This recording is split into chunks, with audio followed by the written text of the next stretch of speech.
साम्राज्य न्यूज, सामान्यांचा असामान्य आवाज। मामा काय झालंय? 8 दिवसाला एकदा पाणी येतंय आणि 5 मिनिट सोडते तर परत बंद करते तर तासभर असं 2-3 वेळा असं कधी सकाळी येते कधी दुपारी येते कामाला जायचं असते। भारतरत्न इंदिरानगर 70 फूट रोड शरण शिवलिंगेश्वर मठ आणि 70 फूट रोड पकडून जय जगदंबा मंदिरपर्यंत या परिसरामध्ये 7 दिवसाला पाणी येतंय। पाणी असं येते की 7 वाजता पाणी सोडते, एक 5 मिनिटं पाणी सोडते, परत बंद केलं तर बरोबर 7:30ला पाणी चालू करते। असं नागरिक लोक संताप झालेले आहे आणि सगळीकडे पाण्याचं बोंबाबोंब आहे।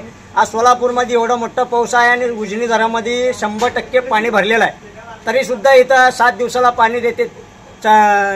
चांगल्या एरियामध्ये म्हणलं तर 2 दिवसाला एकदा पाणी आहे सोलापूरमध्ये। मग हे झोपडपट्टी एरियामध्ये 7 दिवसाला पाणी आहे। आता 10 वेळा हेच टाईम झाला, रात्री पाणी येतंय आता 9:30ला दुसरीकडे पाणी आलं तर रात्री 2 वाजेपर्यंत गरीब लोक पाणी भरावं लागतंय ते उडकू कॉलनीला।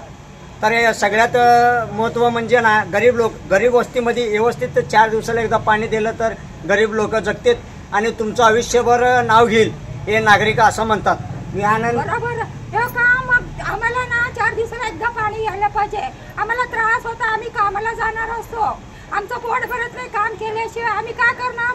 कधी पाणी भरणार, कधी कामाला जाणार, कधी झोपणार आम्ही? आम्हाला तर पाणी तर द्यावं लागणार ना। सगळीकडे 2 दिवसाला येतं, आम्हाला का बरं येत नाही?